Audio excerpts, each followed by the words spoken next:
বলছি এই যে শিবশ্যামা মা আছেন যিনি কৃষ্ণকালী মায়ের পুজো করেন এবং শিবশ্যামা মায়ের পুজো করেন, ইনাকে দেখে তোমাদের কি মনে হয়? ভন্ড। ভন্ড। তোমার কি মনে হয়? ভন্ড। ভন্ড। আর তোমার? ভন্ড। এ কি করে? এই যে মানুষকে নিয়ে যেই এই যে ভর আসে এরকম করে, এগুলো কি তোমাদের বিশ্বাস হয়? না। এ পুরো ভন্ড তোমাদের মনে হয়? হ্যাঁ হ্যাঁ হ্যাঁ। আচ্ছা, ছোট বাচ্চারাও কিন্তু বলছে এই ধুনোকে কি পুরোটাই ভন্ড। তো আজকে আমি কথা বলবো জগৎ বিখ্যাত ধুনোকেকিকে নিয়ে।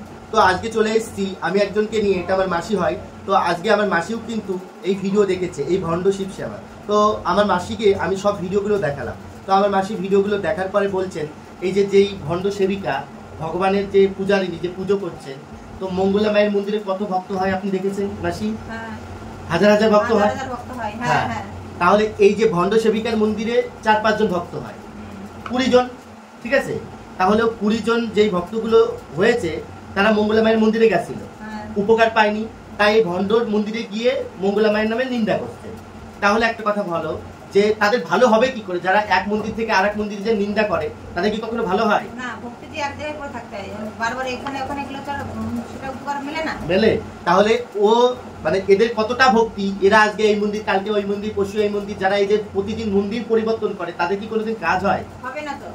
কারণ এরা হচ্ছে এমনই মানুষ, এদের মনে দয়া মায়া নেই, আর এদের মনে সত্যি কথা ভক্তি নেই। হ্যাঁ, ভক্তি নেই, এটা হচ্ছে মেন ভক্তি নেই। তো এই জগৎ জননী বিখ্যাত ধুনোকেকির মনে এতটুকু ভক্তি নেই, এর ঘাড়ে ভগবান আসে। আচ্ছা, যার ঘাড়ে ভগবান আসে সে কোনোদিন কোনো মেয়েকে বলতে পারে তুই রেল লাইনে গিয়ে দাঁড়া? না, বলতে পারবেই না, বলবেই না।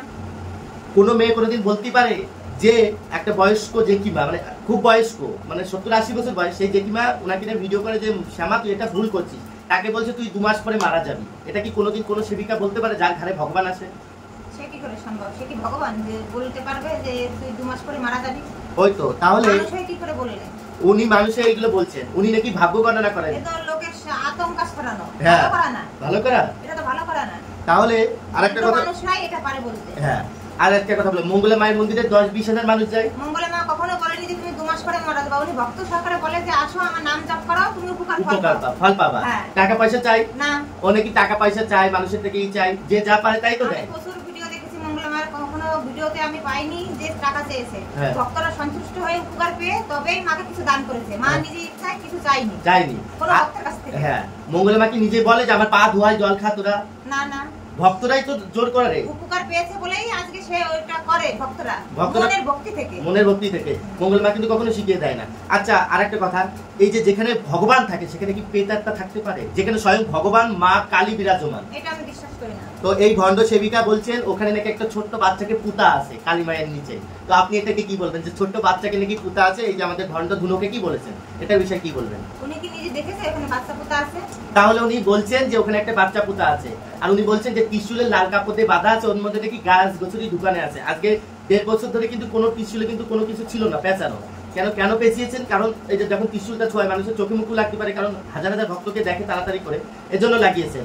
তাহলে যে বলেছেন যে গাছ গোছরি ঢুকায়, সেই কিন্তু গাছ গোছরি দিয়ে মানুষের উপকার করে। আর মঙ্গলা মা যদি ঢুকেও থাকে ও কিন্তু নিজে দেখেনি, কিন্তু ও এই ধরনের কথা বলছে। এই যে তুমি একটা কথা বলো, আজকে নাকি 18 বছর ধরে এই ধুনোকেকি ভগবানের পুজো করছে, 18 বছর ধরে পুজো করছে, সোশ্যাল মিডিয়া জানতো না, সোশ্যাল মিডিয়ায় কি হয় এগুলো জানতো না। আজকে 18 বছর পরে তার ঘরে ভগবান আসছেন, সেটা সোশ্যাল মিডিয়া আপলোড করছেন, ঠিক আছে, মানুষের উপকার করছেন, এটা ভালো কথা। আচ্ছা, 18 বছর ধরে যে কৃষ্ণকালী মাকে আনলো না, শিবশ্যামা মাকে পুজো করতো, আজকে 18 বছর পরে কেন কৃষ্ণকালী মাকে আনতে হলো? মঙ্গলা মা কৃষ্ণকালী মায়ের পুজো করে বলে কেন আনতে হলো? মানে এটা কি জন্য এনেছে আপনি বলতে পারেন? ব্যবসা করার জন্য আর কি। সেটাই আমি বলতে চাইছি। দেখুন, আমি বলে না, প্রত্যেকটা মানুষ জানে এই ধুনোকেকি ব্যবসা করেন। কারণ হচ্ছে দেখেন, ও আমার চরিত্র নিয়ে বলছেন। আপনি তো জানেন, আপনি তো আমার গ্রামের মানুষ, আপনি জানেন যে আমি কেমন, ছোটবেলা থেকে তো দেখেছেন। তাহলে এই ভণ্ড আমার সম্পর্কে যে কথা বলছেন, আপনি বলুন যে আপনারা কখনো দেখেছেন আমার সম্পর্কে কোনো একটা খারাপ কথা শুনতে, বা কেউ আমার বাড়ি এসে বলেছে এই ছেলেটা এমন এরকম করে বা এটা করে? আপনি কি কখনো দেখেছেন? তাহলে এই ধুনোকেকি আমার সম্পর্কে বলছেন, সবকিছু জানেন, আর বলেছেন আমার বাড়ি নাকি রানাঘাট। আপনি বলেন এবার রানাঘাট কি কোথায়? বাড়ি এসে দেখে চেক করে যেতে। এরকম উল্টোপাল্টা কথা বললে তো হবে না, কার নামে বানিয়ে। আর ও কেমন কি না কেমন আমাদের থেকে তো আর বেশি উনি জানেন না।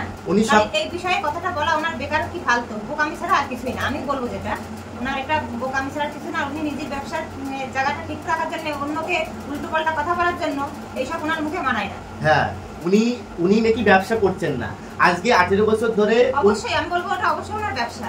কারণ হচ্ছে উনি 18 বছর ধরে ভগবানের পুজো করছেন, আজকে হঠাৎ করে লাইভে এসে বলছেন কি জানেন, জায়গা কিনবো আপনারা টাকা দেন আমি এখন মন্দির করব। ও এখন মন্দির করবেন, এখন উনি টাকা চাইছেন সোশ্যাল মিডিয়া থেকে, তাহলে 18 বছর কেন মন্দির করার প্রয়োজন পড়েনি তার? কেন ওনাকে ভক্তরা দিচ্ছে না, উনি চেয়ে নিচ্ছেন কেন? মঙ্গলা মাতা চাই না কারোর কাছ থেকে, ওনাকে তো সবাই উপকার পেয়েই ওনাকে খুশি করে দেয়। উনি তো কারোর কাছ থেকে বলেন না যে আমি মন্দির করবো কি আমি এটা করবো ওটা করবো, ভক্তরা উপকার পেয়ে মঙ্গলা মাকে দান করে। ঠিক আছে, যদি সে কারোর কাছে চাইতো তাহলে বলতে পারতো, উনি কিন্তু চাই না। যখন একটা কেউ যদি শাড়ি নিয়ে আসে বলে এখান থেকে তো প্রমাণ হয়ে যাচ্ছে যে উনি নিজে চেয়ে নিচ্ছে, ওনারটাই কোনো ফলাফল হচ্ছে না, মঙ্গলা মায়ের এত উন্নত হচ্ছে, ফলাফল হচ্ছে, সেটা থেকে উনি জ্বলছে। হ্যাঁ উনি হচ্ছে কিরকম বলেন তো, উনি এরকম লিখছেন যে 100% গ্যারান্টিতে মানুষের উপকার করা হয়। তাহলে 100% গ্যারান্টিতে যদি উপকার করা হতো তাহলে ওনার কাছে যে ভক্ত একবার যায় দ্বিতীয়বার আর যায় না, তাহলে কতটা? হ্যাঁ এখানেই তো প্রমাণ হয়ে যাচ্ছে। আর আরেকটা কথা বলেন, এই যে ভক্তগুলো, যত ভক্তরা ওনার মানে বাড়ি যায়, একটা চার্জার চুরি হয়েছে, তাহলে উনি বলছেন যে আমার বাড়ি থেকে 350 টাকা চার্জার চুরি হয়েছে, যে নিয়েছো ভালোভাবে দিয়ে যাবে, না হলে আমি কিন্তু তার মানে ছবি দিয়ে ভিডিও করে ছাড়বো যে আমার চার্জারটা চুরি করে নিয়ে গেছে। উনি নাকি ভক্তদেরকে এতটাই ভালোবাসে, তাহলে ওনার কাছে যারা যায় তারা তো ফোন করে যায়, তাহলে ওনার যখন চার্জারটা চুরি হয়েছে ওনার উচিত ছিল যে ভক্তদেরকে পার্সোনালি ফোন করা যে কে নিয়ে গেছো বাবা তোমরা দিয়ে যাও। উনি কি করেছেন যে আমার চার্জারটা চুরি হয়ে গেছে, মানে উনি ভক্তদেরকে কিন্তু চোর প্রমাণ করলো। উনি কিন্তু পার্সোনালি এটা করতে পারতো যে আমার চার্জারটা কেউ যদি ভুল করে নিয়ে যাও তাহলে তারা দিয়ে যাও। উনি বলছেন আমার চার্জারটা চুরি হয়ে গেছে, যদি কেউ নিয়ে থাকো দিয়ে যাও। তার মানে উনার চিন্তা ভাবনাটা কেমন দেখেছেন, উনি উনার কাছে যে মন্দিরে যায় উনার সাপোর্ট নিয়ে কথা বলে তাদেরকে উনি কিন্তু চোর বানিয়ে দিচ্ছেন, বুঝতে পারছেন? এইভাবে তো যাবে না কেউ। এই তো ভগবানের ভক্ত হতে গেলে কি কি যোগ্যতার প্রয়োজন আপনি বলেন? যে এই যে মঙ্গলা মায়ের মতো যেই গুণগুলো আমরা দেখি, সবসময় হাসি মুখে মানুষের একটু ভালো করছে, মানুষের একটা উপকার করছে, তাহলে একটা যারা ভগবান পায় তাদের মনটা কেমন হওয়া উচিত, বা তাদের মানে সে তার কথাবার্তা কেমন হওয়া উচিত? মনটা উদার না হলে কিছুই পাওয়া যায় না। নিজের মনটা আগে ভালো করতে হবে, তারপরেই অপরের মনটা ভালো করা যায়। নিজে যদি ভালো না হলাম কাউকে ভালো করা যায় না, এটা হচ্ছে মেন পয়েন্ট। আচ্ছা, এই যে ভণ্ডর মানে মন্দিরে 20টা মানুষ যে মঙ্গলা মায়ের নামে নিন্দা করছে, ঠিক আছে, মঙ্গলা মাকে কখনো দেখেছেন কোনো ভক্তকে নিয়ে বলেছেন এই তোরা শ্যামা সম্পর্কে বল? কোনো ভিডিওতে দেখেছেন নিন্দা করেছে কখনো? করেনি তো। তাহলে এই ভণ্ডর কাছে 20 জন যাচ্ছে, এই 20 জনকে নিয়ে সে ভিডিও করছে, তাই 20 জন বলছে কাজ হয়নি, এটা হয়নি, ওটা হয়নি, তাই তো? তা মানে সাজানো আছে, ওইগুলো হয়তো আদেও যায়নি মায়ের কাছে। হ্যাঁ, কি ভিডিও বানানোর ভিউজ বাড়ানোর জন্যই বলছে এইগুলো সাজিয়ে। হ্যাঁ, তাহলে দেখতেই পাচ্ছেন এগুলো কিন্তু একদম সত্য ঘটনা, সত্য কথা না। একটা কথা বলো, যে ওরা যদি মঙ্গলা মায়ের মন্দিরে গেছে উপকার পায়নি, ঠিক আছে, আজকে এই ভণ্ডর কাছে গিয়ে উপকার পাচ্ছে, ভালো কথা। তারা তো উপকার পাওয়ার জন্য গেছে, তারা কি পরনিন্দা করার জন্য গেছে, কাউকে ছোট করার জন্য গেছে? মঙ্গলা মা যদি কোথাও টাকা চেয়ে থাকে সেই ভিডিও ক্লিপটা ব্যবহার করো যে এখানে মঙ্গলা মা আমাদের থেকে টাকা চেয়ে, হ্যাঁ সেটা ধরিয়ে দিই। তো মঙ্গলা মা চুমু খায়, ভগবানকে চুমু খায় বলে বলছেন, ভগবানকে নাকি পায়েস খাইয়েছেন, নিজে খাচ্ছেন। একটা কথা বলো, এই যে ভগবানকে কিন্তু প্রথমে সে খাইয়েছে, খাওয়ার পরে কিন্তু বলছে যে ভগবান আমাকে খাইয়ে দিচ্ছে, কিন্তু উনি নিজে খেয়ে কিন্তু ভগবানকে খায়নি। প্রথমে ভগবানকে খাইয়েছে, ভগবানকে খাওয়ানোর পরে ভগবানকে হাত ধরিয়ে এইভাবে খেয়েছে। একটা ভিডিও করেছিল, এটা আজ থেকে 2 বছর আগে, ঠিক আছে? তো এই 2 বছর আগে এই একই টপিক বারবার করে বলছেন। একটা কথা বলেন, যখন আমরা ভগবানের প্রতি মত্ত হয়ে যাই বা আমাদের ধ্যান যখন পুরোপুরি ভগবানের প্রতি চলে যায়, তখন কিন্তু আমরা ভগবান ছাড়া কিন্তু অন্য কিছু আমাদের মাথায় থাকে না। কাকে কার ছেলে কারকে মেয়ে, আমরা কিন্তু এইসব ভগবানের প্রতি যারা একনিষ্ঠভাবে পুজো করে তারা কিন্তু ভগবানের প্রতি কিন্তু তাদের ধ্যান চলে যায়, তাই না? তাহলে একটা কথা বলো, এই যে যা কিছু করছে, এই যে ধুনো নিয়ে, গরম ধুনো নিয়ে যা কিছু করছে, আপনার কি মনে হয় যে এই কি তাহলে এই ভণ্ডামিগুলো করছে, এই ভণ্ডামিগুলো করতে গেলে আমরা যখন তুলে ধরছি যে আপনি এই ভুলগুলো করছেন, আপনি এই যে ভগবানকে নিয়ে যেগুলো করছেন এগুলো আপনি করবেন না, তখন মানুষকে অভিশাপ দিচ্ছে। আচ্ছা, কোনো ভক্ত, কোনো সেবিকা কি কোনোদিন সন্তানকে অভিশাপ দিতে পারে না? কোনো সন্তানকে কেউ কোনোদিন অভিশাপ দেয় না। সে যদি নিজে থেকে ভালোবাসে কাউকে কোনোদিন অভিশাপ দেবে না, বরং তো আশীর্বাদই দেবে। যে আমাকে খারাপ করেছিস, আমি তোর খারাপ চাবো না, আমি তোকে ভালো কথাই বলবো যে তুই ভালো হ। হয়তো তাহলে আমাদের এই ধুনোকে কি সবাইকে অভিশাপ দেয়, আর এই ধুনোকে কি কাজই হচ্ছে এটা? আপনি বলেন, যদি মানুষ এই যে এই মানুষটা যেমন ভণ্ডামো করছে, তাহলে এই যে অসহায় মানুষগুলো যখন তার কাছে যাবে, যখন উপকার না পাবে, তখন এই অসহায় মানুষগুলো চলে আসবে ওখান থেকে। আর ওখানে যারা যাচ্ছে অসহায় মানুষগুলো, তারা যদি উপকার পাবে না, তখন এই ভণ্ডামোকে কি করা উচিত?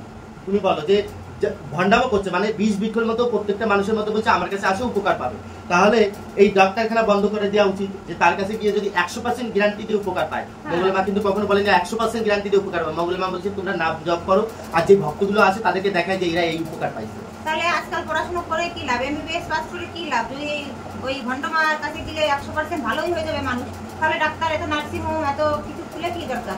তাহলে এগুলো বন্ধ করে দেওয়া উচিত, সবাই মিলে ভন্ডর কাছে যাওয়া উচিত। ভন্ডর কাছে গেলে আপনাদের ভালো হয়ে যাবে। যে ভগবানকে প্রকৃতি ভালোবাসে সে পরনিন্দা পরচর্চা করে না, বিশেষত কোনো সাধিকা যার ঘরে ভগবান আসে। ঠিক আছে, জয় কৃষ্ণকালী মায়ের জয়। তো কালকে একটা ভিডিও করেছিলাম, সেই ভিডিওতে বলেছিলাম যে ভণ্ড ধুনোকে কি বলেছেন যে আমাদের গ্রামের এখান থেকে নাকি তার কাছে তার মন্দিরে নাকি সবাই যায়। তো আমি কিছু কিছু মানুষের থেকে জানবো, আর এই ধুনোকেকির ভিডিও সবাই দেখে, আমি এখানে সবাইকে দেখিয়েছি।